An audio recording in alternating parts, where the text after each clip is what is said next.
Bismillahirrahmanirrahim. Assalamualaikum warahmatullahi wabarakatuh. Alhamdulillah nahmaduhu wa nasta'inuhu wa nastaghfiruh wa na'udzu billahi min syururi anfusina wa min sayyiati a'malina. May yahdihillahu fala mudilla lahu wa may yudlilhu fala hadiya lahu. Asyhadu an la ilaha illallah wahdahu la syarika lahu wa asyhadu anna sayyidana Muhammadan abduhu wa rasuluhu la nabiyya ba'da. Allahumma salli ala sayyidina Muhammadin wa ala alihi wa ashabihi ajma'in, amma ba'du. Yang kami hormati Ketua BKM Masjid Baitus Salam Bapak Jalaluddin SE, yang hadir pada malam hari ini para ustadz yang kami muliakan, wabil khusus Ustadz Dr. Hasnan, alhamdulillah hadir pada malam hari ini. Kemudian Bapak Arif Shah SE, SH, alhamdulillah juga hadir, serta seluruh ibu-ibu yang hadir pada malam hari ini. Tidak bisa kami sebutkan satu persatu, mohon maaf. Dan seluruh hadirin Bapak Ibu yang semoga selalu diberikan kesehatan oleh Allah Subhanahu wa taala, diberikan kemudahan segala urusan, dijauhkan dari segala penyakit, dari segala wabah, dari segala fitnah akhir zaman. Amin Allahumma amin Allahumma. Sebelumnya kita sudah membahas kitab Salalimul Fudala. Sudah sampai bab di mana ciri-ciri daripada ulama akhirat, yaitu kemarin disebutkan ada 7. Yang pertama adalah tidak bertentangan antara perbuatan dan ucapannya. Kemudian sampai yang kedua, yaitu perhatiannya adalah untuk menuntut ilmu, yang ilmunya ini adalah ilmu yang bermanfaat untuk akhirat, ilmu yang bisa mendekatkan dirinya kepada Allah Subhanahu wa ta'ala.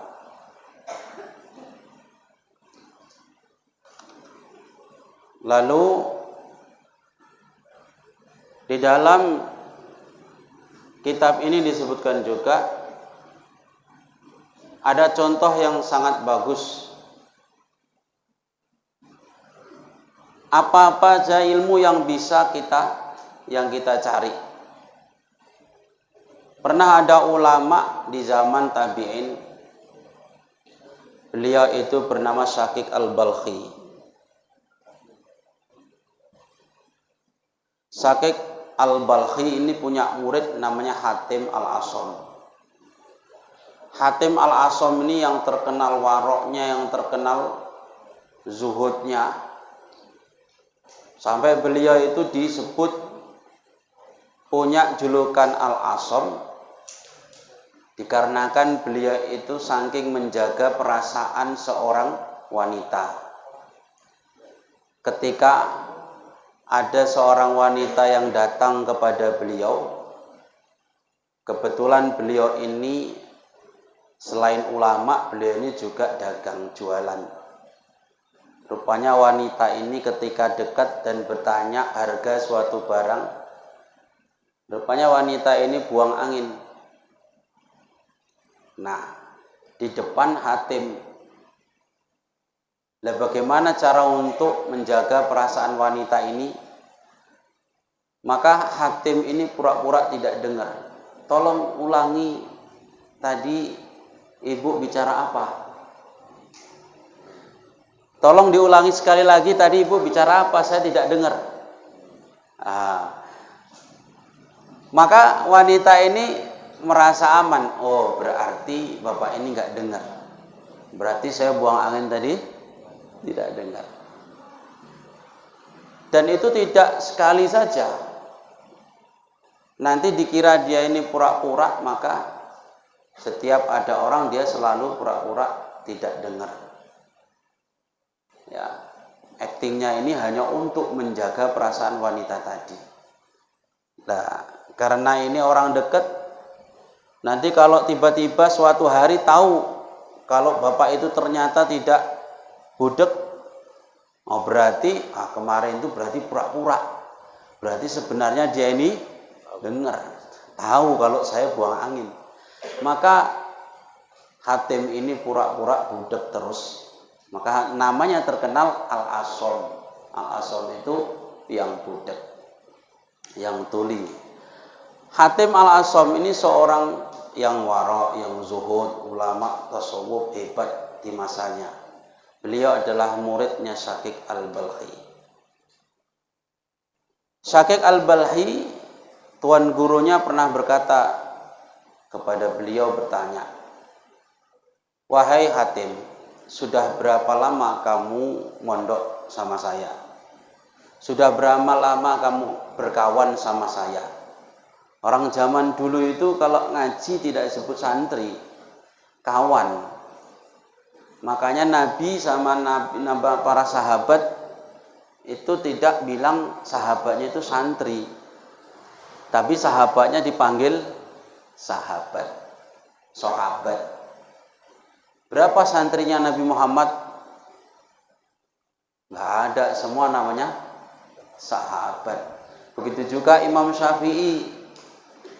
Di dalam kitab-kitab itu qala al-ashab, ya. Kalau qala al-ashab itu berarti artinya santri-santrinya. Tapi membahasakannya itu al-ashab, ashabi.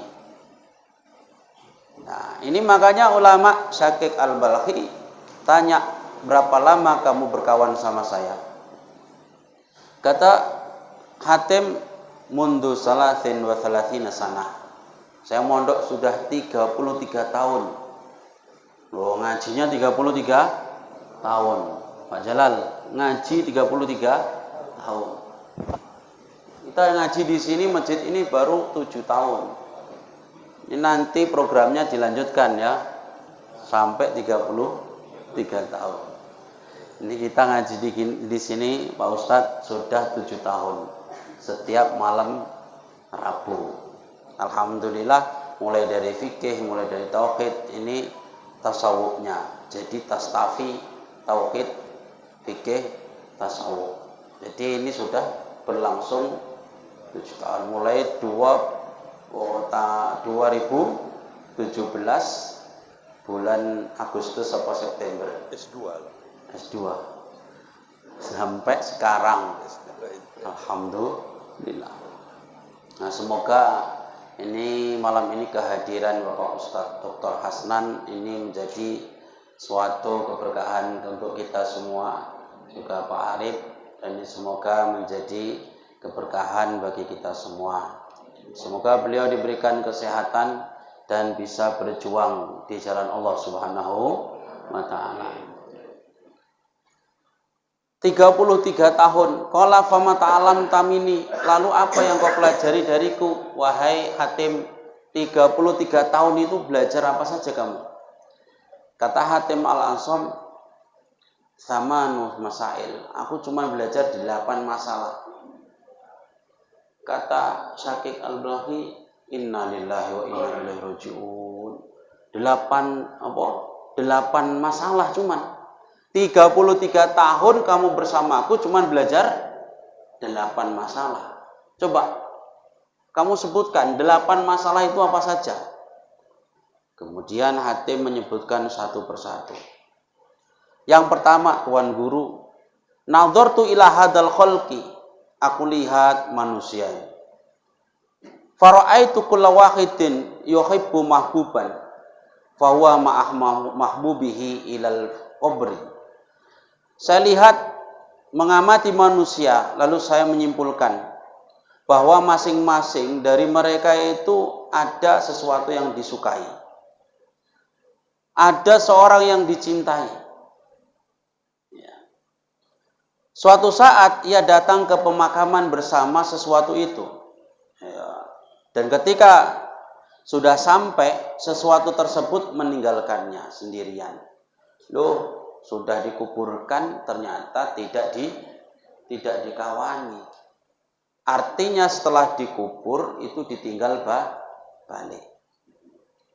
Ditinggal sendiri. Fa idza dakhaltu al-qabra dakhala mahbubi mai. Faja'altu al-hasanat, maka gini, kata beliau begini. Setelah aku mengamati seperti itu, setelah itu saya sadar bahwa semua yang dicintai tidak akan mau ngawani di dalam kubur. Lalu setelah itu saya sadar, apa yang bisa ngawani saya di dalam kubur nanti? Kalau orang-orang meninggal ku tengok semuanya tidak ada yang mau ngawani. Karena kemudian belajar dan tahu yang bisa ngawani adalah amal soleh, maka setelah itu saya jadikan amal soleh kebaikanlah yang saya cintai. Supaya apa? Supaya nanti di dalam kubur amal soleh itu bisa ngawani saya. Maka kita mau nyari apapun niatkan untuk beramal soleh. Kita mau jadi pemimpin, mau jadi DPR, mau jadi DPR RI, niat untuk mencari amal soleh, untuk berjuang caranya berjuang beda-beda. Tapi pasti saya yakin niatnya harus amal soleh, beramal soleh lewat jalan pokok. Kemudian yang kedua, lalu apa yang kedua wahai Hatim? Kata gurunya. Famathaniyah, faqala nadartu fi qaulillahi azza wajal. Aku belajari ayat Allah. Wa amma man khafa maqama rabbih wa nahan nafsa 'anil hawa fa innal jannata hiyal ma'wa. Wa amma man khafa maqama rabbih, adapun orang-orang yang takut kepada kebesaran Tuhannya dan menahan diri dari keinginan nafsunya, maka sungguh surgalah tempat tinggalnya. Setelah aku baca ayat ini, fa'ajahatu nafsi fi daf'il hawa hatta istaqarrat ala ta'atillahi ta'ala. Maka setelah saya tahu ayat ini, kemudian saya paksa nafsu saya, memayahkan diri saya dalam menahan hawa nafsu ini, supaya hawa nafsu ini bisa patuh dan taat kepada Allah Subhanahu wa ta'ala. Kita sholat itu pakai nafsu. Kita ibadah itu juga pakai nafsu. Namanya nafsunya nafsu mutmain. Nah, kita mau berbuat baik itu ada nafsunya. Berarti kita tidak bisa melepas nafsu, ya nggak bisa. Nafsu itu akan lepas kalau kita sudah meninggal. Tidak bisa kita lepas. Makanya menghilangkan hawa nafsu itu tidak bisa. Jadi yang bisa kita bikin apa? Hawa nafsu ini dibeda-bedakan. Ada nafsu lawamah, ada nafsu ammarah, ada nafsu mutmainnah. Nah, kita mau sholat pun pakai nafsu juga. Kalau nggak pakai nafsu, nggak bisa kita. Kita mau berbuat baik itu juga pakai nafsu. Tapi namanya nafsunya mutmainnah.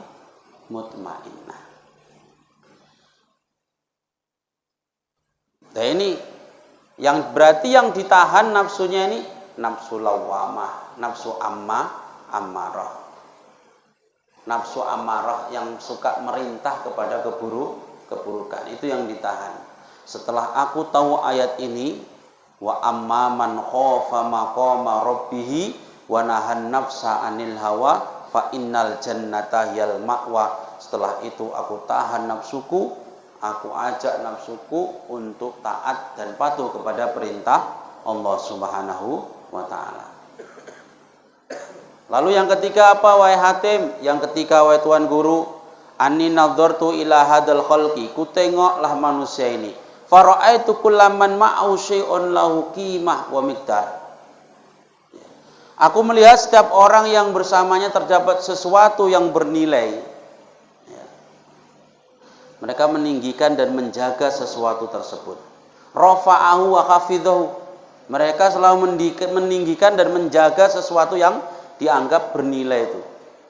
Summa nadhartu ila qaulillahi ta'ala. Kemudian setelah aku amati manusia seperti itu, aku baca ayat Allah. Ma indakum yanfudu wa ma indallahi baq. Apa yang ada di sisimu akan binasa, akan hilang, akan musnah. Wa ma indallahi baq. Tapi apa yang ada di sisi Allah akan kekal. Setelah aku tahu ayat ini, katanya, maka setiap kali di sisiku terdapat sesuatu yang bernilai, aku langsung mengirimkannya kepada Allah agar terjaga di sisinya. Aku punya kemampuan, aku punya harta, aku tahu ini kalau tidak kugunakan untuk di jalan Allah, pasti harta ini akan habis juga. Maka kugunakan harta ini untuk di jalan Allah. Aku punya jabatan, jabatan ini akan berakhir kalaupun tidak kupakai untuk di jalan Allah, maka aku gunakan jabatan ini untuk di jalan Allah supaya nilainya, pahalanya tetap nanti di akhirat. Dulu banyak raja-raja hilang kerajaannya, hilang jabatannya. Tapi yang terkenal dalam sejarah adalah keburukannya. Seperti Fir'aun, seperti Namrud.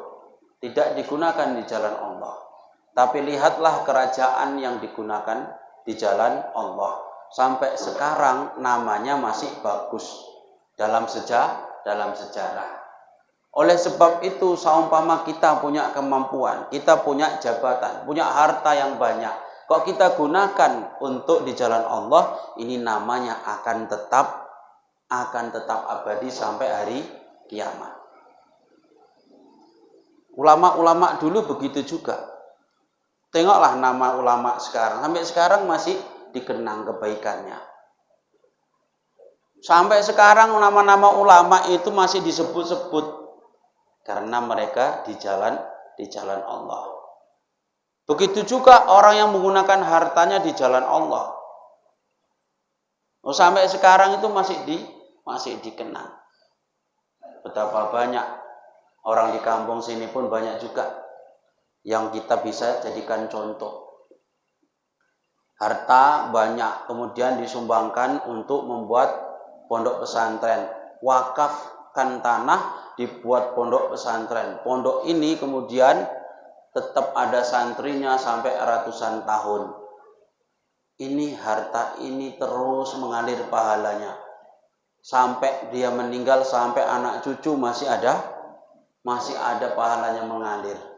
Apalagi digunakan untuk bangun masjid, digunakan untuk banyak orang untuk ibadah. Ini sampai nanti dia mati sampai ratusan tahun pun masih ada pahalanya mengalir. Maka apa yang ada di sisi kita akan hilang. Kemudian apa yang ada di sisi Allah akan tetap kekal. Oleh sebab itu Hatim Al-Asam kemudian menjadikan semua yang dimilikinya dia gunakan untuk di jalan Allah. Saya tak punya apa-apa, saya hanya punya tenaga. Loh, gunakan tenaga kita untuk membantu orang yang ingin berjuang di jalan Allah. Saya tak punya apa-apa. Saya cuma bisa sampaikan saja apa yang bisa saya bantu. Saya bisa bantu cuma ngasih tahu ini ada calon yang bagus, ini ada orang yang berniat baik, ingin membangun desa, ingin membangun daerah kita. Kalau orang ini baik, terus kemudian kita bisa bantu apa? Ya kita bantu. Gak usah kita nunggu-nunggu sampai ada duit dulu baru kita mau gerak. Ya. Ini sekarang ini sudah mulai muncul di mana-mana. NPWP nomor piro wani piro. Hati-hati. Ya, hati-hati. Baru keluar fatwa dari Pondok Pesantren Temboro, Al-Fatah Temboro. Ingat, kalau kita menerima apapun bentuknya suapan, ingat, itu bentuk namanya apa? Riswah, itu hukumnya apa? Haram. Makanya dari situ kalau kita mau bantu ya wis ikhlas. Melihat yang sana seumpama kok banyak apa jenenge dikasih apa-apa, itu urusan mereka. Yang penting kita itu kalau mau membantu, kalau mau niat, mau memilih, tolong usahakan yang memang benar-benar dari hati, yang benar-benar ikhlas. Insya Allah jadinya nanti baik. Nggak mungkin kalau kita bantu ikhlas terus nanti sudah jadi dilupakan, kan begitu ya kan Pak? Pak Arif kok nunduk ini koyoke kok opo? Ini saya serius ini. Nggak mungkin kita dilupakan. Justru yang sudah menerima bantuan itu tadi, yang sudah dikasih di awal, itu nanti sudah akan pasti dilupakan. Oh, dulu sudah dikasih kok, mau minta apa lagi? Nah. Tapi kalau niat kita ikhlas, sama nggak dikasih pun balasannya dari Allah Subhanahu wa Ta'ala. Niat kita ingin membantu orang yang ingin berbuat baik, beramal soleh dengan jabatan. Jadi saya nengok baru fatwa dari Pondok Pesantren Al-Fatah Temboro. Al-Fatah Temboro itu santrinya mungkin sudah 40 ribuan, Ustaz ya. 40 ribu santri Jawa Timur. Jadi pengaruhnya luar biasa. Ini apa calon-calon presiden itu semua kalau mau nyalon mereka masuk ke pondok-pondok pesantren. Karena di Jawa itu pondok pesantren itu pengaruhnya luar biasa. Di Jawa Timur yang besar itu pondok pesantren sampai puluhan ribu santrinya. Itu santrinya. Lah biasanya kalau di pondok pesantren di Jawa itu manut betul. Santri sama kiainya itu manut pol. Lah santri di Jawa sama di sini beda. Kalau di Jawa itu umurnya itu bisa lebih dari 18-20 masih nyantri. Santrinya Mbah Mun itu kami saja ya masuk kelas 5 ibtidah baru masuk. Saya sudah umur 16 tahun. Karena di tes itu tidak berdasarkan ijazah. Tes itu masuk baca kitab kuning. Jadi umur kelas 1 sanawi itu ada yang 20, 23, 20 tahun. Jadi sudah berhak untuk mencoblos. Dan mereka semua santri-santri itu manut tunduk pada perintah kiai. Seumpama, ayo iki dukung iki langsung jadi. Nah, makanya nggak sulit di sana mau dudukkan satu DPR dari putra kiai Gus-Gus itu gampang sekali. Cucunya Mbah Mun sekarang udah duduk di DPR RI, nggak salah. Yang putranya Gus Yasin, wakil gubernur.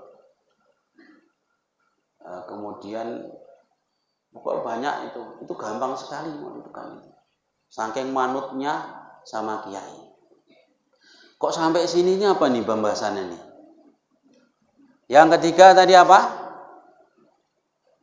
Ketika Hatim Al-Asam itu melihat, mengamati bahwa manusia itu suka meninggikan, mengangkat sesuatu yang dicintainya, kemudian sesuatu itu menjadi hilang, maka sahabat Hatim melihat membaca ayat wa ma indakum yanfudu wa ma indallahi baq.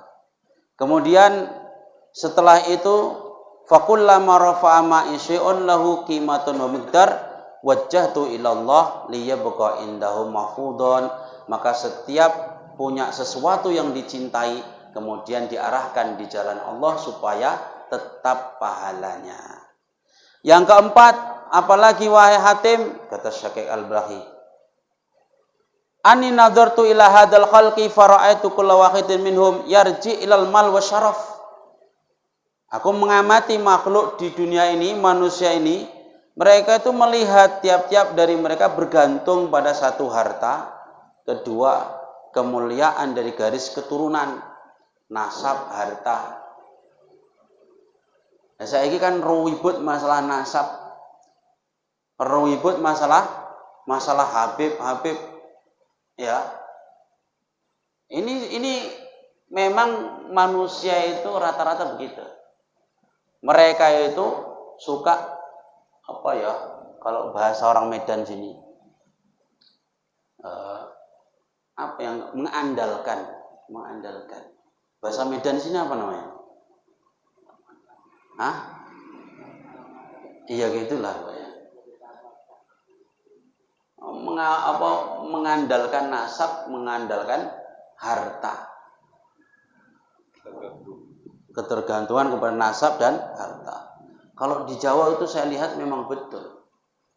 Orang kalau punya nasab, walah masya Allah, pengaruhnya luar biasa. Saya melihat berbeda dengan di Medan sini. Di Medan sini nggak ada bedanya antara anaknya kiai, anaknya ustadz sama orang biasa. Di Medan sini itu yang saya lihat pokoknya orangnya bagaimana. Ya, orangnya bagaimana. Ya kalau di Jawa enggak. Kalau sudah putranya kiai dipanggil Gus atau punya keturunan Habib, masya Allah luar biasa. Dimuliakan betul. Ya, tapi kan memang Habib ini kita harus muliakan. Tapi ada yang tidak enak, ada yang kurang paham membawa nasabnya ini, sehingga mereka salah satu oknum ada yang bilang apa jenenge sampai satu Habib itu lebih mulia daripada 70 kiai yang alim. Satu Habib itu lebih mulia dari 70 kiai yang alim. Nah, itu kemudian dari situ banyak sekali yang protes.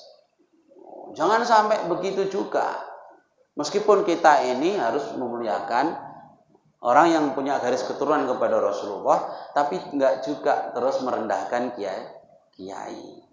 Kadang kiai itu nasabnya itu ada yang tidak ditampakkan, tapi nasabnya juga sampai kepada Rasulullah. Loh, di Jawa itu banyak nasab sampai kepada Rasulullah tapi tidak ditampakkan.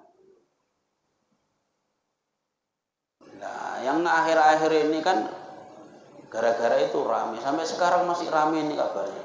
Gara-gara nasab, entah kapan siapnya. Untung Mbah Mon sudah dawuh kepada kami semua. Terus 2019 sebelum beliau wafat, nanti kalian jangan mau diadu domba dengan para habaib. Apapun ceritanya jangan mau diadu domba. Jadi ya kami mempertahankan itu sebagai pegangan kami, sehingga ini muncul isu nasab ini kami sudah pernah disampaikan Mbah Mon sebelum beliau wafat. Nasab orang saya lihat itu bergantung atau mengandalkan nasab dan kemuliaan. Fanadhartu fiha faida hiya la syai'a. Rupanya itu tidak ada apa-apanya ketika di hadapan Allah. Tsumma nadhartu ila qouli ta'ala, kemudian saya membaca dari firman Allah Ta'ala, inna akramakum indallahi atqakum. Kalau sudah dihadapkan ayat inna akramakum indallahi atqakum, sesungguhnya yang paling mulia di antara kalian di sisi Allah adalah yang paling bertakwa. Kalau sudah kena ayat ini mau kayak mana? Orang nasabnya tinggi pun kalau tidak bertakwa tetap tidak ada nilainya di hadapan Allah. Orang yang kaya pun kayak manapun kalau tidak bertakwa di hadapan Allah tidak ada nilainya. Tapi meskipun kita orang miskin sekalipun gak punya nasab, tapi kok bertakwa kepada Allah, maka ini nilainya tinggi, derajatnya tinggi di sisi Allah Subhanahu wa Ta'ala. Yang kelima, apalagi kata gurunya Syakik Al-Balqi, Ani nadartu ila hadal khalqi wa hum yata'anu ba'duhum ala ba'din wa yal'anu ba'duhum ba'dan wa aslu hada kullihi al-hasad. Saya lihat manusia ini saling bertikai, saling mencela, saling mengutuk satu sama lain. Dan akar permasalahannya itu cuma satu, yaitu hasud, dengki. Orang kalau sudah kena hasud, Masya Allah. Orang kalau sudah kena hasud, kemudian masuk ke benci, ini Masya Allah. Apalagi ini zaman-zaman sekarang, musim-musim politik begini, ini harus pandai-pandai kita mengatur emosi kita. Buka grup sikit, nengok calon yang kita pilih diejek, emosi langsung. Nengok calon yang kita mau pilih diejek, dijelekkan, emosi. Nah, terus karena emosi kita pun ngejek calon pemimpin yang dipilih dia. Akhirnya rame. Gara-gara ini satu grup jadi berantem. Gara-gara dengki, sama-sama benci. Satu ngiri, satu sudah dapat jabatan, satu belum, akhirnya ngiri. Ini kedengkian inilah yang kemudian memicu adanya pertikaian. Dan setelah Hatim Al-Asham melihat itu, mereka Hatim Al-Asham tidak lagi iri, enggak lagi dengki. Apa ayat yang menyadarkan Hatim Al-Asham? Nahnu qasamna bainahum ma'isyatahum fil hayatid dunya. Ya. Kami sudah membagi-bagi. Nahnu qasamna bainahum, sudah kami bagi-bagi di antara manusia itu. Penghidupan mereka ma'isyatahum fil hayatid dunya. Kehidupan mereka itu semua sudah kami bagi-bagi. Ini rezekinya sekian, rezekinya sekian, rezekinya sekian. Jadi nggak usah saling dengki, nggak usah saling iri. Itu tidak merubah apa yang sudah ditetapkan oleh Allah Subhanahu wa Ta'ala. Maka kadang kalau orang tidak sadar menghadapi ini, ada melihat orang yang sama posisinya sama dia. Seumpama dia jualan, ada kawannya jualan, dia langsung dengki. Ada kawannya dia satu gojek, tapi yang satu laris, itu langsung muncul dengki.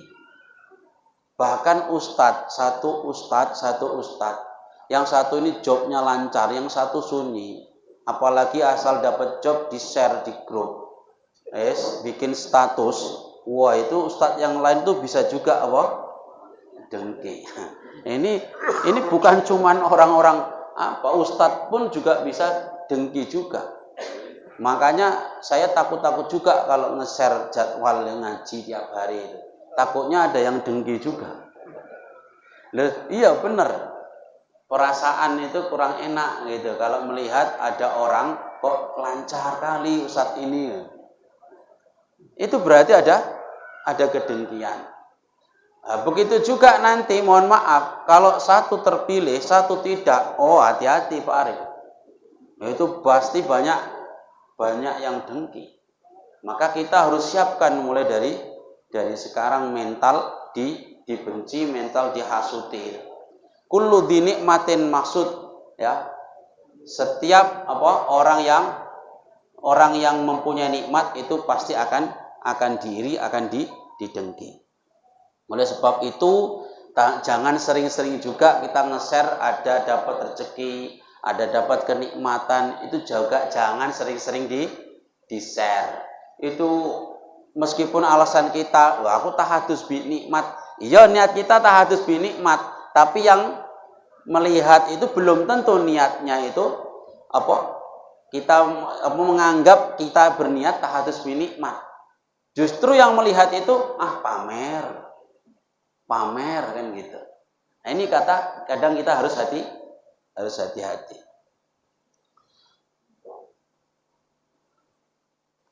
Kemudian yang keenam, setelah ini nanti sampai 8 nanti kita kasih kesempatan kepada Pak Ustadz Dr. Hasnan untuk memberi nasihat untuk kita semua di pengajian kita ini, karena saya pernah mendengar nasihat beliau, cerita beliau itu baru cerita itu sangat menarik sekali dan menggugah semangat untuk memilih ya, orang yang peduli dengan keadaan negara kita ini. Nanti insya Allah akan disampaikan. Kayaknya ini nanti ngajinya sebentar saja. Yang keenam itu aku udah 1 jam ya. Nggak sadar. Yang keenam, Syakik Al-Balkhi. Kemudian bertanya, lalu apa lagi wahai Hatim Al-Asam? Nadartu ila hadal khalqi yadlimu ba'dhum ba'dha. Saya melihat manusia ini mendolimi satu sama lain. Wa yuqatilu ba'dhum ba'dha, membunuh satu sama lain. Faraja'tu ila qouli ta'ala. Inna syaitana lakum aduun fattakhidhuhu aduwa.